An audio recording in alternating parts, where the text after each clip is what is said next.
So hello everyone, I hope आप सब अच्छे होंगे। तो आज की इस वीडियो में हम लोग बात करने वाले हैं आरआरबी ग्रुप डी के एग्जाम के बारे में, जिसमें आपको पता ही है कि इस बार जो वैकेंसीज हैं 32,400 के आसपास हैं। बहुत ही ज्यादा नंबर में लोग इसका फॉर्म फिलअप करते हैं। इसका सबसे बड़ा रीजन है कि इसमें सिर्फ क्वालिफिकेशन 10th पास मांगी हुई होती है। दूसरा रीजन है इसका एज क्राइटेरिया काफी ज्यादा होता है, 18 से 36 साल। इसीलिए 80-90 लाख के आसपास बच्चे जो है इसमें फॉर्म फिलअप करते हैं। ठीक है, तो हम इस वीडियो में आज डिस्कस करने वाले हैं आप क्या स्ट्रैटेजी फॉलो करें और कौन सी रिसोर्सेज फॉलो करें जिससे कि आप फर्स्ट अटेम्प्ट में इस एग्जाम को जो है क्रैक कर पाओ। ऑनेस्टली बता रही हूँ, अगर आप जो रिसोर्सेज मैं बताने वाली हूँ अगर आप उनको बहुत अच्छे से, सिर्फ उनको अच्छे से आप कर लो तो आप लोग 100% मैं बोल सकती हूँ कि आप सिलेक्शन ले सकते हो। क्योंकि ग्रुप डी जो है अपने आप में एक लेवल 1 का एग्जाम है। अगर आप इतनी तैयारी करने के बाद इस एग्जाम को नहीं निकालोगे तो किस एग्जाम को निकालोगे। ठीक है, तो अगर आप ईमानदारी से चीजें फॉलो करते हो आप जरूर जो है इस जॉब को ले सकते हो। तो चलो स्टार्ट करते हैं। तो सबसे पहले इसका एग्जाम पैटर्न देख लेते हैं। आप ये स्क्रीन पे देख सकते हो, 4 सेक्शन में आपका ये एग्जाम होता है, जिसमें 25 क्वेश्चंस तो आपके जो है मैथ्स के होते हैं, 30 क्वेश्चंस आपके रीजनिंग के होते हैं, 20 क्वेश्चंस आपके जनरल अवेयरनेस करंट अफेयर जो हर एग्जाम में आती है वो जो 20 नंबर की होती है, और अलग से आपकी 25 नंबर की साइंस होती है। टोटल 100 क्वेश्चन का आपका ये पेपर होता है, जिसमें आपके जो है 1/3 की नेगेटिव मार्किंग होती है। तो आपके पास अराउंड 4 महीने का टाइम है। जुलाई से पहले एग्जाम होगा नहीं, और जुलाई में भी स्टार्टिंग में नहीं होगा, मिड ऑफ जुलाई के आसपास होगा। तो आपके पास मोटा मोटी अगर देख के चले तो 4 महीने का टाइम है। ये जो मैं आप लोगों को स्ट्रैटेजी बताऊंगी ये दोनों तरह के स्टूडेंट्स के लिए होगी। जिन लोगों के बेसिक्स बिल्कुल भी क्लियर नहीं है, बिल्कुल शुरू से करेंगे उनके लिए भी, और जिन लोगों के बेसिक्स क्लियर हैं उनके लिए भी। ठीक है, तो मैं आपको दोनों चीजें बताऊंगी। ऑनलाइन प्लेटफॉर्म के बारे में भी आप कहां से और कैसे कर सकते हो, और बुक्स के बारे में बताऊंगी। ठीक है, तो सबसे पहले बात कर लेते हैं उन स्टूडेंट्स की जो बिल्कुल बेसिक से स्टार्टिंग से अपनी जो है तैयारी करना चाहते हैं ग्रुप डी के लिए, और वो ढूंढ रहे हैं कोई ऐसा प्लेटफॉर्म, ऐसा कोर्स मिल जाए जहां पर स्पेशली ग्रुप डी की ही तैयारी कराई जाए। तो उसके लिए मैं आपको बता देती हूँ, RWA जो है वो अपनी रफ्तार सीरीज स्टार्ट करने वाले हैं 25 मार्च से, जिसमें आपको पूरा स्पेशली ग्रुप डी के लिए ही पढ़ाया जाएगा। आप देख सकते हो हर एक सब्जेक्ट के लिए अलग से, मैथ्स, रीजनिंग, साइंस और जनरल अवेयरनेस, हर चीज के लिए आपको जो है अलग से क्लासेस होंगी। आप ये स्क्रीन पे देख सकते हो, 25 मार्च से स्टार्ट होंगी। यहाँ से आप अपने बेसिक स्ट्रॉन्ग कर पाएंगे, ग्रुप डी के लिए एक तैयारी स्टार्ट कर पाएंगे। ठीक है, अब बात कर लेते हैं उन स्टूडेंट्स की जिन लोगों के बेसिक्स क्लियर हैं, यानी कि उन्होंने पहले मैथ्स पढ़ी हुई है, रीजनिंग भी पढ़ी हुई है और जीएस भी पहले पढ़ी हुई है, थोड़े बहुत कॉन्सेप्ट्स जो है वो क्लियर हैं। अब वो स्पेशली ग्रुप डी के लिए जो है पढ़ना चाहते हैं, इसको टारगेट करके। ठीक है, पहले मैं आपको बता दूं, जो स्टूडेंट जो है जिनका बेसिक क्लियर नहीं है वो बेसिक क्लियर करने के बाद भी ये जो है स्ट्रेटेजी फॉलो कर सकते हैं। पहले अपने बेसिक्स क्लियर कर लो, उसके बाद जो मैं आपको बताने वाली हूँ आप ये फॉलो कर सकते हैं। ठीक है, सबसे पहले बात कर लेते हैं मैथ्स की, जिसके 25 क्वेश्चंस आपके एग्जाम में आते हैं। तो आप इन 25 क्वेश्चंस की तैयारी कैसे कर सकते हैं। तो आपके पास 2 तरीके हैं। एक तो आप क्या कर सकते हो, आरआरबी में पूछे गए जितने भी रेलवे के जो है एग्जाम्स में आपके जो है जितने भी प्रीवियस ईयर क्वेश्चंस पूछे गए हैं टॉपिक वाइज, आप इनमें से कोई बुक ले सकते हो जिसमें टॉपिक वाइज रेलवे के प्रीवियस ईयर के जो क्वेश्चन पूछे गए हैं वो दिए गए हैं। तो आप क्या कर सकते हो, डेली एक टॉपिक ले लो। जैसे कि आपने आज परसेंटेज का टॉपिक ले लिया, उसके 100 क्वेश्चन आपको डेली मैथ्स के 100 क्वेश्चन तो करने ही होंगे, तभी एक अच्छी तैयारी आप मैथ्स की कर पाओगे। ठीक है, तो आपको डेली 100 क्वेश्चन करने हैं टॉपिक वाइज। मान लो आपने आज परसेंटेज के जो है जितने भी प्रीवियस ईयर क्वेश्चन थे उसमें से 100 क्वेश्चन आपने जो है कर लिए, तो हर एक टॉपिक के प्रीवियस ईयर क्वेश्चन आपको करने हैं कम से कम 100। ठीक है, दूसरा ऑप्शन आपके पास क्या है, ये RWA की स्पेशली जो है मैथ्स के लिए बुक बनाई गई है, रेलवे के एग्जाम्स के लिए, ग्रुप डी के लिए। आप देख सकते हो, आप इससे भी तैयारी अपनी कर सकते हो मैथ्स के। आपको कम से कम डेली 100 क्वेश्चन तो करने ही है, आप चाहे ग्रुप कोई भी बुक फॉलो करो इनमें से जो मैंने आपको बताई है। अब बात कर लेते हैं रीजनिंग की, जिसमें आपके 30 क्वेश्चन पूछे जाते हैं। तो इन 30 क्वेश्चन की तैयारी आप कैसे कर सकते हैं। आपको करना क्या है, डेली आपको 30 क्वेश्चंस का प्रैक्टिस सेट लगाना है। कहां से करेंगे, इनमें से कोई भी एक बुक ले सकते हो आप, और डेली अपना 30 क्वेश्चन का प्रैक्टिस सेट लगाना है।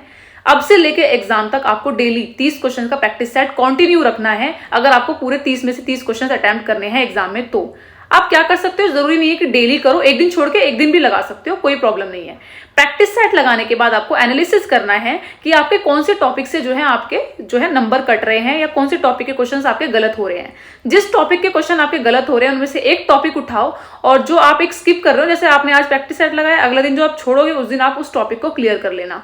यानी कि एनालिसिस के टाइम आपको देखना है कौन से टॉपिक से आपके जो है क्वेश्चन गलत हो रहे हैं। उस टॉपिक को आपको सबसे पहले यूट्यूब पे जाके सर्च करना है और उसकी अच्छे से प्रैक्टिस करके उस टॉपिक को क्लियर करना है। अगली बार आप देखोगे जब प्रैक्टिस सेट लगाओगे रीजनिंग का, उस टॉपिक से आपकी प्रॉब्लम सॉल्व होने लग जाएगी धीरे धीरे प्रैक्टिस करते करते।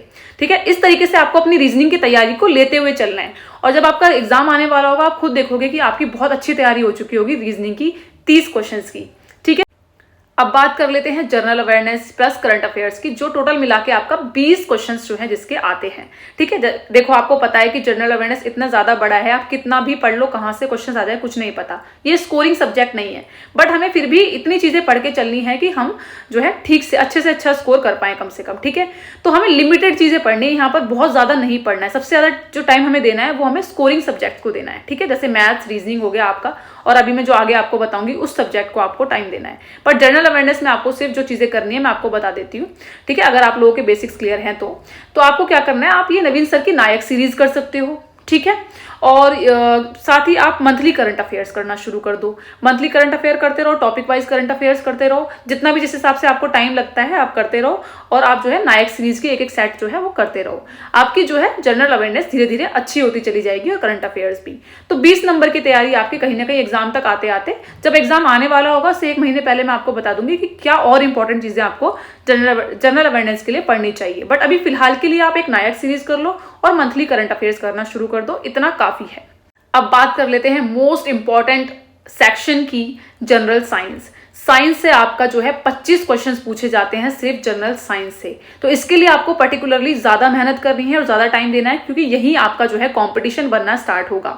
ठीक है, तो आपको क्या करना है, जैसे कि आपने रफ्तार सीरीज मैंने आपको बताई, तो आप वहां जाके अपने पहले कॉन्सेप्ट क्लियर कर सकते हैं। अगर आप लोगों के ऑलरेडी साइंस में कॉन्सेप्ट क्लियर हैं तो उसके बाद आप क्या कर सकते हैं, ये बुक है RWA की, ये बुक आपको एग्जाम से पहले 2 से 3 बार पढ़ लेनी है। अभी आप कैसे पढ़ेंगे वो आप खुद की स्ट्रैटेजी बनाओ। डेली 7 से 8 घंटे पढ़ो, 9 घंटे पढ़ो, 10 घंटे पढ़ो। आपको एक गवर्नमेंट जॉब चाहिए, 3 से 4 महीने पढ़ के अगर आपको गवर्नमेंट जॉब मिल सकती है तो आपको 8 से 10 घंटे देना कोई बड़ी चीज नहीं है। तो आपको ये बुक 2 से 3 बार एग्जाम से पहले पढ़ लेनी है। ठीक है, लेकिन इसको पढ़ने से पहले अपने कुछ जो साइंस के कॉन्सेप्ट्स हैं वो क्लियर कर लेना अपना। ठीक है, तो ये बुक आपको जरूर पढ़नी है। 25 में से 25 आपका जो है, पूरा तो मैं नहीं कह सकती बट मैक्सिमम स्कोर आप कर लोगे अगर पहले आपने रफ्तार सीरीज से अपने जो है बेसिक स्ट्रॉन्ग कर लो, फिर उसके बाद ये आप बुक पढ़ लो, तो आपकी बहुत अच्छी खासी तैयारी हो जाएगी जनरल साइंस की। ये जो चीजें मैंने आप लोगों को बताई है ना, आपको डेली करनी है। ये नहीं है कि आप अपना एक स्ट्रैटेजी बना लो कि हमें दिन में कितने घंटे पढ़ना है, ये नहीं। आपको ये देखना है कि मुझे एक दिन में क्या क्या पढ़ना है। अपनी एक स्ट्रैटेजी बनाओ, एक महीने की करके बना लो, चाहे 15-15 दिन की करके बना लो, स्ट्रैटेजी बनाओ।